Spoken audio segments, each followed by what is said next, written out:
First issue तो इसमें ये लिया एक्चुअली हो क्या गया है, ये जब से first stay order supreme court से आया वो आया बाबूराम के केस में। बाबूराम के केस में आया ये 27/1/2024 25 ये पहले आया। उसके बाद आया इसमें क्या मेन इशू क्या था, इसमें खड़े हो तो बोलो यार खड़े हो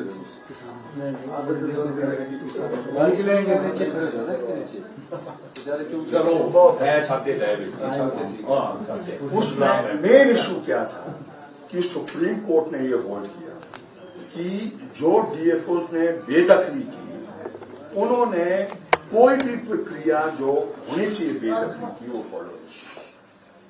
बेदखली क्योंकि पीपी एक्ट के तहत है और ये टाइटल का क्वेश्चन है, क्योंकि बगैर टाइटल के हम बेदखली नहीं कर सकते हैं। तो उन्होंने 3 मुख्य बातें की। एक, स्पीकिंग ऑर्डर नहीं है। नंबर 2, एविडेंस को अप्रिशिएट नहीं किया गया। 3, principle of natural justice follow नहीं किया।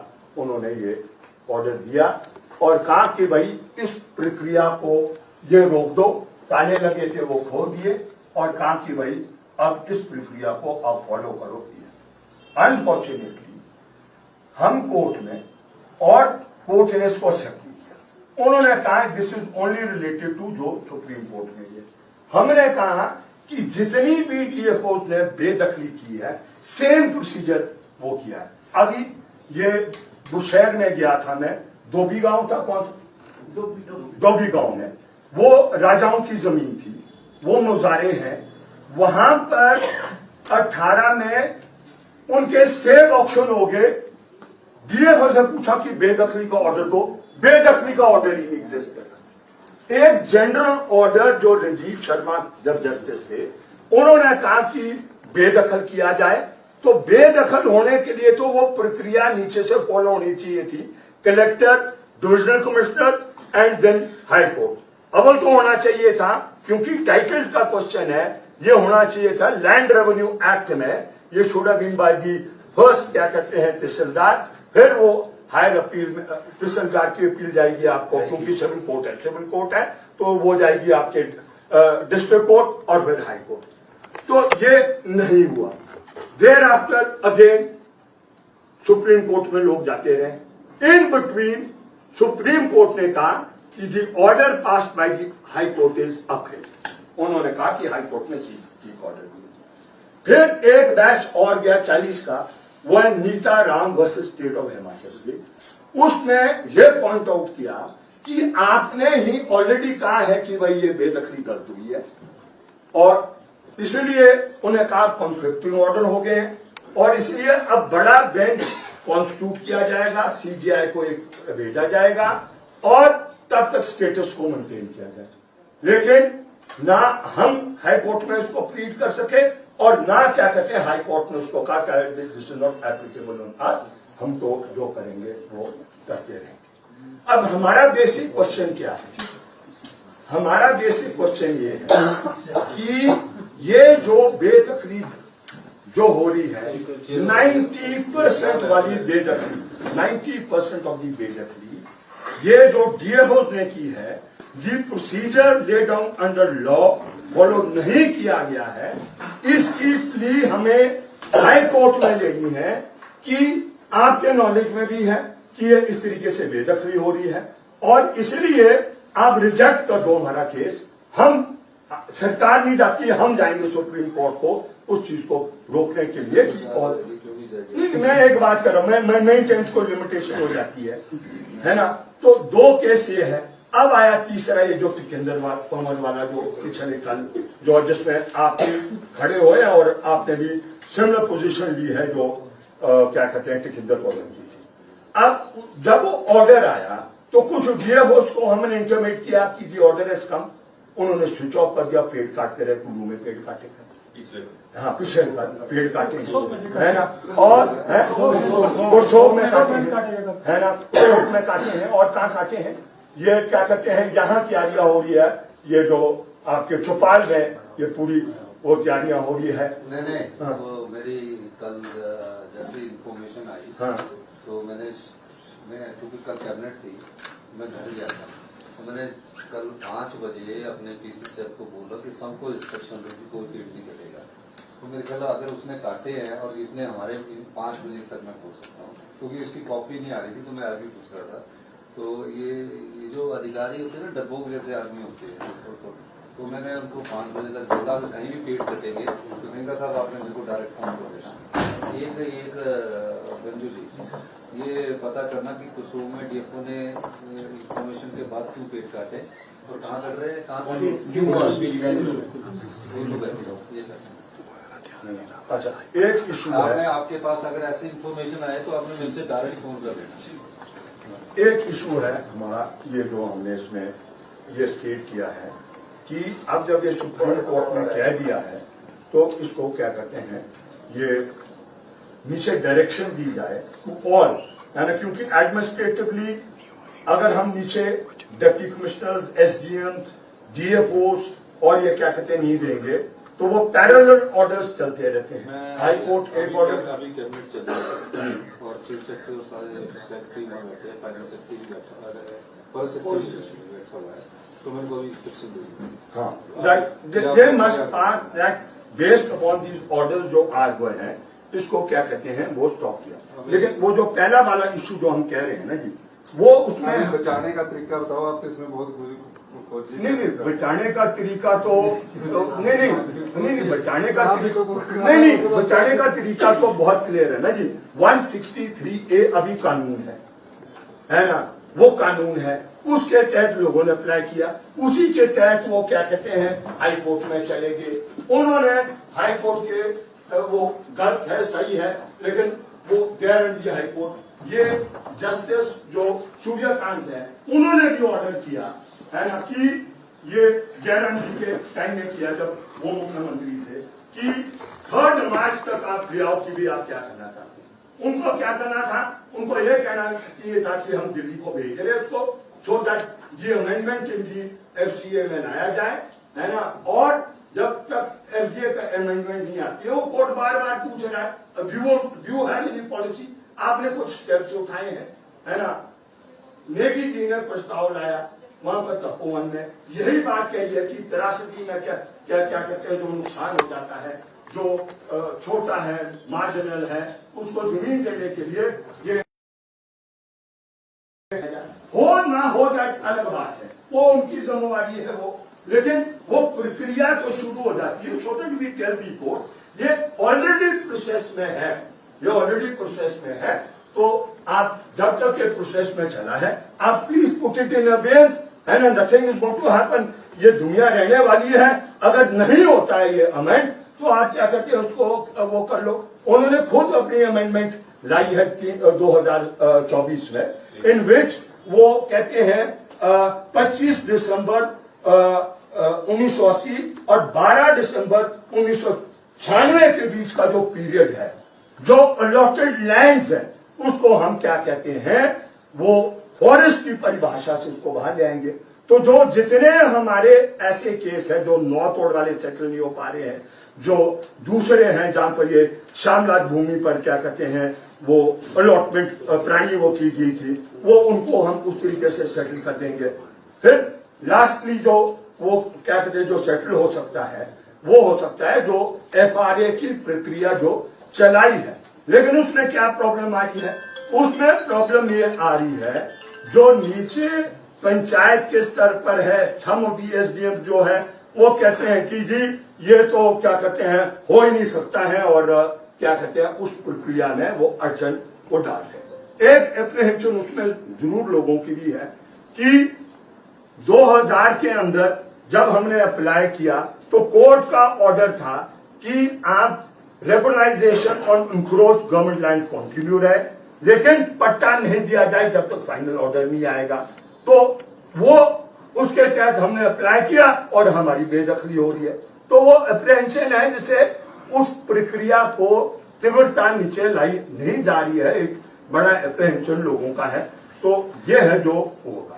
अब है बहुत से ऐसे केसेस, एक केस है सुप्रीम कोर्ट ने ये देखो जी ये स्टे किया ये बाबूराम वाले केस में, और इस व्यक्ति की क्या कहते हैं आनी में इसकी वो बेदखली कर दी और काटने की भी उसके ऑर्डर आ गए, जालियां जूलियां इसकी निकाली और वो क्या कहते हैं जब्त कर दी। जबकि इसमें बहुत कैटेगोरिकली वो जो सुप्रीम कोर्ट ने 24/1/25 को और ऐसे बहुत से ऑर्डर है जिसको कहते हैं सरकार का तंत्र भी वॉयलेट कर रहा है, क्योंकि दिस इज ऑर्डर जो नीचे इम्प्लीमेंटेशन जो अथॉरिटी होगी सरकार की वो होगी। अब ये इस प्रकार के नोटिस दे दिए। वो जो ननखरी का भी केस है, ननखरी का केस क्या है, 1913 में रेस्ट हाउस बना, रेस्ट हाउस के लिए सड़क बनी, सड़क के साथ लोगों ने पहले वो ढारे डाल दिए, उसके बाद उसमें उसको बिल्ड कर दिया। तो वो फॉरेस्ट में नहीं आया, वो कंट्रोल्ड विड्थ में है पीडब्ल्यू के। उसमें आप पॉलिसी बना सकते हैं कि भी लीज पर ले लो या रेंट दे दो। वो एक है फॉरेस्ट वाला, तो वहां लगता ही नहीं है केस, है ना। वो किसी भी तरीके से इसी तरीके से ये कल नोटिस दे दिए नरैल में नेशनल हाईवे के बाद, और फॉरेस्ट नोटिस दे रहा है। This is with in the control build. Notice अगर आएगा तो पीडब्ल्यू देगी। पीडब्ल्यू में तो हम जो फॉरेस्ट की वो जो फॉरेस्ट कंजर्वेशन एक्ट की जो धारा है जिसको हम कुछ नहीं कर सकते, पीडब्ल्यू में तो कर सकते हैं। गरीब आदमी है, चाय बना रहा है, कुछ कर रहा है, उसमें तो इजिली भी करने का पॉलिसी और उनको हाथ दे सकते हैं, है ना, और वो आसानी से हो सकता है। लेकिन इस तरीके से ये चल रहा है। ये है जो नोटिस ये दिया, जहां पर मैं अभी देख लेता हूं, है ना। अब तो मैं इसको थोड़ा सा ना, पहले तो ये जो भी इन्होंने एप्लीकेशन और ये कर रहे हैं जो काटने का, तो पूरी तरह रुकवा देना सारे, और जो नोटिस है वो भी स्टे।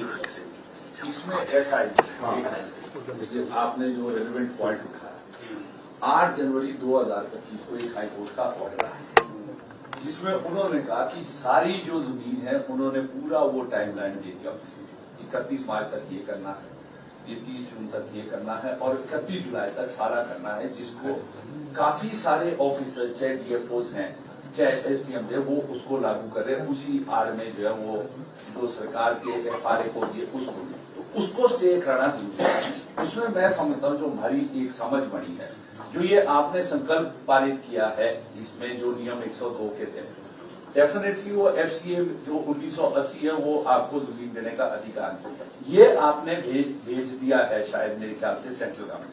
तो ये अगर हम एफिडेविट दे दें हाई कोर्ट कि भाई हमने जो है ये कर दिया है, जब तक हमारा ये रिप्लाई नहीं आ जाता है ना, तो इसको दूसरा इसी में कि एफआरए तो कानून है जी, आप लोग पूरा उसको लागू कर रहे हैं। हाईकोर्ट में ये भी बोला जा सकता है कि जब तक वो एफआरए का प्रोसेस पूरा नहीं होता तब तक स्टे दे दे। कल को मान लो इनके काटे कहाँ है वो, इसकी मक्की की फसल उजाड़ दी 17 तारीख, ये मक्की की फसल नहीं वो कहाँ है, दीवान कहाँ है, दीवान 1.5 बीघा, इसको क्या करें, हाँ सारी फसल काट दीजिए। परसों 17 तारीख को वो उधर दीवान है जी परे, ये कौन है, इसको दिखा रहे कि 78 दिमाग में लिख रहे हैं अखबार वाले, वो ऑफिसर बोल रहे 78 1.5 बीघा जी इसके पास, ग्रीन की मार हो रही है। तो हम यही कह रहे हैं एक तो ये चला जाए, सब 1.5-2 बीघे 5 ये ज्यादा वो जब किसान खुद बोल रहे हैं सर कि हमारी पैमाइश की जाए जमीनों की, अगर 5 बीघा से ऊपर की जमीन है हम खुद उस पर जंगल तैयार करके देते, कुछ इन्वेस्टिगेशन तो करो। सीधे आते छोटे तो बेचारे पुलिस की वर्दी देख के डर रहे सर। 5 बीघे से ज्यादा जो कब्जे के बाद सड़कों पर सर वही लोग उतर रहे जिनके पास 5 बीघा तक की भी जमीन नहीं है, और 1980 से पहले भी बड़े ही लोगों को फायदा मिला है, वही मुआवजा दे सकते थे। जो लैंड लेस बंद हुआ सर उसमें छोटी मेजॉरिटी वही है जी, आपने बोला, आपने किया है नेगी जी, आपके लिए पूरी रहते हैं, हम भी आपके साथ है यार, ऐसी कोई बात नहीं। सिंघा जी, चौहान साहब, ये सब साथ हम नहीं ये चाहते हैं, पर कई जगह ना मैं हाईकोर्ट के कुछ ऐसा मुख्यमंत्री, मैं आपकी इनकी फीलिंग बता, ये हम जब मीटिंग में जाते हैं हमेशा बोलते हैं सरकार तो बोलती है पर नीचे अफसर नहीं मानते, ये है जो असली बात। तो अभी आप आगे ना इसका सारा लेके मैं सारा लूंगा। कानून बने सब लोगों के लिए, लोग तो नहीं बने कानून। माननीय मुख्यमंत्री जी और संजय जी और सभी यहाँ उपस्थित सज्जनों, सबसे पहले तो जो सिंघा साहब ने मुद्दे उठाए, इन्होंने बड़े अच्छा मतलब इसमें स्टडी किया हुआ है, और कहाँ से कहाँ तक हम लैंड रिफॉर्म्स में या जो कोर्ट के द्वारा हमें जो एक अलग से एक कहा जो ऑर्डर हो रहे हैं उससे जो एक स्थिति बनी उसके बारे में इन्होंने पूरा यहाँ पर अपना वक्तव्य दिया है। और ये भी है कि लंबे समय से ये लोग जो है आम लोगों के लिए जो है खेती के लिए पूरा जो है अपना कोशिश कर रहे हैं, पर सरकार की तरफ से भी कोई कमी नहीं है। हालांकि अभी जो है सरकार हमारी बने 2-2.5 साल का समय हो रहा है और हमारे माननीय मुख्यमंत्री इस विषय को जब भी हम लेके जाते हैं इनका बड़ा पॉजिटिव एटीट्यूड रहा है। चाहे हम सुप्रीम कोर्ट जाने की बात करते हैं या वहाँ पर और वकील लगाने की बात करते हैं, उसमें इन्होंने बड़े लिबरल तरीके से हमें जो है साथ दिया। हाँ, कुछ मुझे ये लग रहा है जैसे हाई कोर्ट के जो फैसले, सुप्रीम कोर्ट के जो फैसले या जो हमारा पक्ष जो है हाई कोर्ट में रखा जाना चाहिए था उसमें शायद कुछ कम्युनिकेशन के कारण कुछ कमी रह गई है। तो जो बातें यहाँ रखी गई है उसका संज्ञान लेते हुए मैं आपसे निवेदन करूँगा कि हम आपस में एक कमेटी के रूप में आप हमें काम के लिए कह दें, इनके साथ बैठकर जो इनके पास जो भी मटेरियल है, डाटा है, उसको लेकर हम किस तरह से इसको हाई कोर्ट में, किस तरह से सुप्रीम कोर्ट में बेहतर अपने फायदे के लिए कर सके। दूसरी बात जो है सरकार की तरफ से कोई कमी नहीं है। हमने FCA 1980 को जो है संशोधन के लिए माननीय मुख्यमंत्री जी के द्वारा ही जो है हमें जो है विधानसभा में लाने का मौका मिला और लाकर हमने जो है प्रस्ताव भी पास किया, केंद्र सरकार को प्रेषित भी किया। 1980 का कानून तो उनके हाथ में, पर जो फॉरेस्ट राइट्स एक्ट 2000 हमारा 6 का है उसको कार्यान्वयन करने के लिए माननीय मुख्यमंत्री जी के द्वारा कैलेंडर भी जो है हमने FRA कैलेंडर जिसमें किस महीने में क्या काम होना है, कौन जो है FCA FRC का काम कितने महीने में होना चाहिए, कितने दिनों में होना चाहिए, फिर ग्राम पंचायत में कब जो है प्रस्ताव पास होना चाहिए, सब डिविजन लेवल का अधिकारी जो SDM है उसकी कमेटी में कितने दिन रहेगा या फिर डिस्ट्रिक्ट लेवल की कमेटी में कितना रहेगा। अब इसमें पता नहीं क्यों जो है आप लोगों को थोड़ा इसमें संशय है, जबकि बिल्कुल कानून क्लियर है। SDM का रोल इसमें वो अगर कोई मैंने कई बार कहा कि कोई SDM, कोई तहसीलदार, कोई DFO या कोई फॉरेस्ट का अधिकारी आपको कानून के बारे गुमराह कर रहा है, आप हमें टेलीफोन तक कर सकते हैं, हम उनके ऊपर जो है सीधा कार्रवाई करेंगे। FRA को लेकर हमने वर्कशॉप डिस्ट्रिक्ट लेवल पे, सब डिविजन लेवल पे हम वर्कशॉप कराए जा रहे हैं, साथ में जो है उसको वर्कशॉप कराने के लिए भी धनराशि दी जा रही है। तो ये बहुत बढ़िया कानून है जिसका भी यहाँ संजय कुमार जी ने जिक्र किया कि FRA के तहत आप जो है अगर आपके गांव में जगह पड़ी हुई है और आपका पंचायत आपको साथ दे रही है तो आप उसमें जो है 5 बीघे की बात नहीं है, 50 बीघे तक आप उसको जो है अपना हक उसमें जो है एक कानूनन आप उसका जो है अधिकार पा सकते हैं। तो इसको भी हमें करने की जरूरत है। बाकी जो लीगल आज अच्छा हुआ सुप्रीम कोर्ट से स्टे हो गया, उसमें आप लोगों का भी सहयोग रहा, सरकार का भी रहा, तो वो स्टे अब पेट नहीं कटेंगे। पर जो प्रक्रिया बताया गया कि वो सही है प्रक्रिया की, पहले जो है प्रॉपर जो है एक उसकी सुनवाई होनी चाहिए थी। अगर किसी को डिमार्केशन का डाउट है तो डिमार्केशन होना चाहिए था, कोई अगर ग्वाही लाता तो उसको ग्वाही देने का मौका मिलना चाहिए था। ये सब प्रक्रिया होके ही आगे जाना था। पर अभी FRA में तो आपके पास मौका है, आप सारे एप्लीकेशन दो, ग्राम सभा के अंदर डालो, अगर कोई दिक्कत है बताओ। और इसमें हमने अभी जो है किन्नौर के अंदर ही 500 से ज्यादा लोगों को पट्टे दिए, वही लोग हैं उनमें जिनके पास 2005 से पहले के कब्जे हैं, और वही है आपका जो है पौंग डैम में भी देके आए, वो भी जो है वो विस्थापित थे। उधर माननीय मुख्यमंत्री के कर कमलों से हमने किन्नौर में भी दिलाया, पौंग में भी दिलाया, बहुत सारे और डिस्ट्रिक्ट में ये प्रक्रिया चला है। पर शिमला डिस्ट्रिक्ट में अभी तक एक केस भी जो है FRA में हमारे पास नहीं है पेंडिंग। इसका मतलब आप लोग या तो जो है इस कानून से जो है वाकिफ नहीं है, या फिर कुछ डर आपको लग रहा है, जैसे बीजेपी के टाइम में जो है 50 रुपए का फार्म भरने पे एफिडेविट दे दिया, उसमें 1,60,000 लोग जो है वो जो है नाजायज कब्जादारी पर। मैं तो कह रहा हूँ आप लोगों के पास डरने के लिए उस समय तो कानून नहीं था, कोई कानून नहीं था, सिर्फ इलेक्शन नजदीक था, उन लोगों ने जो है वोट के लिए इन्होंने कर दिया, पर वोट टिकना भी नहीं था। हमारा तो जो ये FRA है ये कानून है, वो भी केंद्र का कानून है, ये FCA से भी ऊपर है कानून। फॉरेस्ट का जो जितने भी कानून बने हुए आज तक के उसके ऊपर है। इसमें हिंदुस्तान में 50 लाख से ज्यादा लोगों को, आप जैसे लोगों को जो है जमीन के मालिक बना दिए। कि हिमाचल में भी बता रहा हूँ कम से कम जो है सारे टोटल करेंगे तो 1000 लोग तो इसके मालिक अभी बन चुके हैं। हमने अपने हाथों से जो है इनको जो है ये जो है पट्टे इनको दिए हैं। तो आप भी इसमें आइए कि इसमें कहाँ दिक्कत है। सिर्फ इसमें है कि ग्राम सभा आपका साथ होना चाहिए। ग्राम सभा में अगर फॉरम का 50% लोग आपके हाथ में कोई ताकत नहीं जो आपके जो केस को जो है फाइनल जो है पट्टा दिलाने में पीछे रह जाएगा। ये कीजिए आप, बाकी मुख्यमंत्री जी आप जो नहीं सर, इसमें मैं बोलना चाहता हूँ, आप तो ठीक है धर्मशाला में आपने 2 तरीकों किया था बताया, लेकिन जो आपके नीचे ऑफिसर है गाइड है जो एसडीएम लेवल पे है, अभी हमारे तंगरोटी यूनिट का गया, कहते हैं आप ऐसे चक्रों पड़े, आप तो इस तहत 2006 के तहत आपको जमीन मिलेगी नहीं, ये तो सिर्फ एसटी के लिए कहते हैं। ग्राम मैं पंचायत फिर आपको कौन एसडीएम है, आप मुझे एक काम करिए, सभी को कह रहा हूँ जो अधिकारी मैंने नहीं मैंने कहा ना आपको, कोई अधिकारी एफआरए के बारे में अगर कोई गलत आपको कर रहा है आप मुझे लिखित में दे, हम उसको शिमला बुला के उसको बिल्कुल ठीक करके भेजेंगे।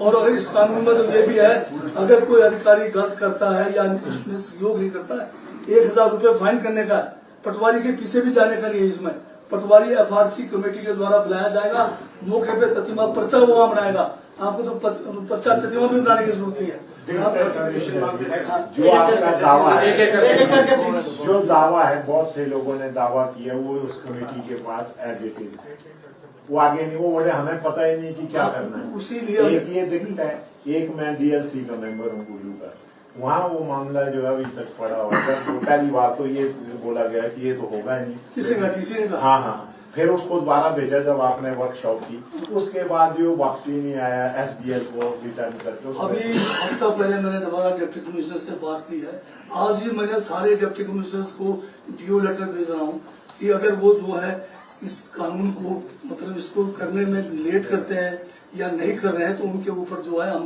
एक्शन लेंगे। विलेज लेवल की जो कमेटी है, वार्ड लेवल की जो कमेटी है पारसी की, उसके जो सचिव है या प्रधान उनको पता ही नहीं कि क्या करना है। उसके लिए सब डिविजन लेवल पे वर्कशॉप करने के लिए पैसे भी दिए हुए, वो बोलते निर्मंड की बात आप डीएलसी में बैठे, एसडीएम ने माना आप डीएलसी में बैठे, 3 आप हैं जिला परिषद के, एक डीसी है, एक डीएफओ है, एक हमारा क्या कहते हैं रेवेन्यू ऑफिसर है। आपकी सबसे बड़ी जिम्मेवारी है डीएलसी की कि एसडीएलसी काम करे, एसडीएलसी के नीचे एफआरसी काम करे, तो आप लोगों ने देखना आप देखो आप उसमें उस कमेटी में अहम रोल पर है। आप मुझे बताते कि आपके डीएलसी में ये दिक्कत है, हमने तुरंत जो है उनके ऊपर एक्शन लेना था, पर आप भी तो अपना कर्तव्य पूरा नहीं कर रहे हैं। 32 लोगों ने थे भरे हुए, जो वहाँ पर ऑफिसर्स के, फॉरेस्ट के, रेवेन्यू के, बोला ये नहीं मानते और काट तो अब लिख के देते मुझे, मैं उसी समय एक्शन लेता हूँ। रामकृष्ण का है बिस्वानी, वो मिक्सचर सेंट्री वाला केस है। ये जो चीजें ना ये बेसिकली नीचे आप तो कर रहे हैं। आप कानून के बारे में बता रही है, बहुत अच्छा, हमने भी पढ़ा है, कानून में प्रावधान है, लेकिन ग्राउंड लेवल पे जो बात देखने में आ रही है सर, वो बिल्कुल जैसे सब लोग कह रहे हैं। नंबर 1, जिस भी अधिकारी के पास जाता वो उसका एक ही जवाब है कि नोटिफिकेशन नहीं, नंबर 1 है ना सर, नोटिफिकेशन नहीं। चलो नोटिफिकेशन ठीक है, अगर इसमें नोटिफिकेशन का कोई प्रोसेस है तो स्टेट गवर्नमेंट उसको नोटिफाई कर दे। ऐसा ज्यादा मतलब बुद्धिजीवी होना भी ठीक नहीं है, इसलिए हम जिनको आम आदमी को बताना समझते हैं।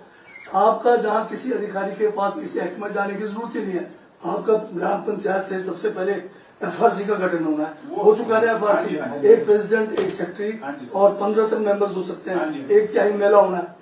दावा करके किसके पास जाना है, दावा आपने एफआरसी में देना है। एफआरसी का काम है मौके पर जाके रिपोर्ट तैयार करके ग्राम पंचायत में देना है। ग्राम पंचायत में जो है ग्राम सभा होगी, वार्ड सभा, चाहे एफआरए का अलग है जिसमें 18 साल से ऊपर सभी है, वहाँ पर जो है प्रस्ताव आपके हक में 50% लोग करते हैं। ये दावे चाहे अनुमोदित होता है चाहे रिजेक्ट होता है, ये जाएगा सब डिविजनल लेवल की कमेटी जिसमें एसडीएम चेयरमैन है, जिसमें रेंज ऑफिसर भी उसका मेंबर है, तहसीलदार सेक्रेटरी है और 3 पंचायत समिति के मेंबर है। इन्होंने यही देखना है कि ये जो दावा आया है इसका लैंड आइडेंटिफाइड है और ये पात्रता के लिए मतलब आइडेंटिफिकेशन होना चाहिए और ग्राम सभा का अनुमोदन हुआ कि नहीं हुआ, ये देखना है। किस अधिकारी के पास जाने की जरूरत है आपको, आप मुफ्त में जो है तहसीलदार के पास जा रहे हो, आप मुफ्त में डीएफओ के पास जा रहे हो, आप एसडीएम के पास तो जाने की जरूरत ही नहीं है। एफआरसी का काम है रिपोर्ट करके पंचायत में देना है। अगर ये लोग इसमें काम नहीं करते, एफआरसी काम नहीं करते, उसको बदलने का अधिकार भी आपके ग्राम पंचायत को। हाँ, उसके बारे में अगर कोई दिक्कत है हमें बताइए था। हमने तो कैलेंडर जारी किया हुआ है, हर FRC में भेजा हुआ है, हर पंचायत में कैलेंडर दिया हुआ है, सारी कानूनी बारीकियां दी हुई है उसमें। ठीक है सर, ये एक सवाल था। सर ये दो इश्यूज तो रेज हो गया जी। एक तो जो इमीडिएटली अभी जो कोई भी पेड़ नहीं काटा जाएगा, और सेकंड ये है 2 pronged। पर सरकार को इन एडिशन टू दैट एक 3rd pronged strategy immediately start करनी चाहिए कि जो सिंघा साहब ने बताया 1980 से 12/12/1996 तक TN गोदावर्मन का जिस समय केस लगा था, उसके बाद सुप्रीम कोर्ट ने बोला था कि हर स्टेट की डिफरेंट सिचुएशन है, इसके लिए एक सेंट्रल एम्पावर्ड कमेटी बनी थी CEC, और उसके लिए रिकमेंडेशन जानी थी। उस समय दी देन गवर्नमेंट ने जो 1952 की नोटिफिकेशन थी उसको रिसेंड किया था 1998 में, जिसकी वजह से all waste land is a forest land. और जितने भी हिमाचल में रिफॉर्म्स हुए और जितने 4 एक्ट बने वो इम्प्लीमेंट नहीं हो पाए, क्योंकि जो गवर्नमेंट के साथ वो वेस्ट हुई जमीन तो उसकी waste land that was converted into the forest land. तो उसके बाद वो 5 साल तक रहा, 2003 तक। फिर गवर्नमेंट ने 2004 में एक चौधरी धर्म सिंह की 9 मेंबर कमेटी बनाई थी। 2 IFS थे, 2 जजेस थे, 3 IAS और 2 HS थे उसमें। उसके बाद उस कमेटी की रिकमेंडेशन गई थी कि इसको कैसे इस लैंड को वापस लिया जाए। गांव में जैसे हम घर से बाहर पांव रखते हैं, हम फॉरेस्ट लैंड में एंटर हो जाते हैं। 36 स्टेट्स और यूनियन टेरिटरी इन इंडिया, कोई ऐसी स्टेट नहीं होगी कि गवर्नमेंट के पास, कोई भी गवर्नमेंट हो, आपके पास 2 पिसवे जमीन भी नहीं है जो आप किसी को दे सकते हैं। तो उसके लिए already CEC is there. State में इमीडिएटली एक कमेटी बना करके, इसको एक कमेटी बना के immediately we have to go, और उसमें very strong points are there, उसमें हमारे को रिलीफ मिलेगा। उसको अभी ये पॉइंट आपका आ गया, मैं क्योंकि समय कम था, क्योंकि कैबिनेट लगी है। ये जो अभी मामला उठाया है, इसके लिए माननीय मुख्यमंत्री ने अभी जो है कई महीने पहले कैबिनेट की एक सब कमेटी बनाई है, जिसका अध्यक्ष मैं हूँ, रेवेन्यू मिनिस्टर, और दूसरे हमारे माननीय जो कैबिनेट के कोलीग्स हैं। उस कमेटी में हमने रिकमेंडेशन करके ये जो कमेटी आप बता रहे हैं गोदावर्मन वाला केस है सुप्रीम कोर्ट में, उसमें जाने के लिए हमने SLP तैयार किया हुआ है, और बल्कि मैं तो आदेश दिया था तुरंत उसको फाइल करने के। उसमें फॉरेस्ट का जो डेफिनेशन जिसकी आप बात कर रहे हैं, उसी इश्यू को हमने उठाया कि whether all waste land should be a forest land और नॉट। ये SLP तैयार है।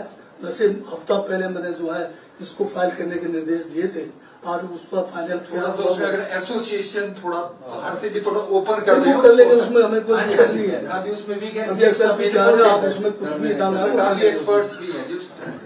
आपको ज्यादा, क्योंकि आप ज्यादा गहराई में बोलूंगा ना, कैबिनेट में भी काफी एजेंडा है। सिंघा साहब, माननीय मंत्री जी सिंघा साहब, डिप्टी मेयर साहब हमारे, डिप्टी मेयर का वो नीचे सत्य चौहान मेयर बोलना रहेगा हमें। दोस्ती आपकी ठीक है, दोस्ती मेरी आपके साथ शुरू से। देखो, हमारे आम परिवार, आम जनता के साथ हमेशा ही दोस्ती है। हमने कोशिश पूरी हाई कोर्ट में की। सिंघा साहब हमारे पास 2-3 बार डेपुटेशन लेकर आती है।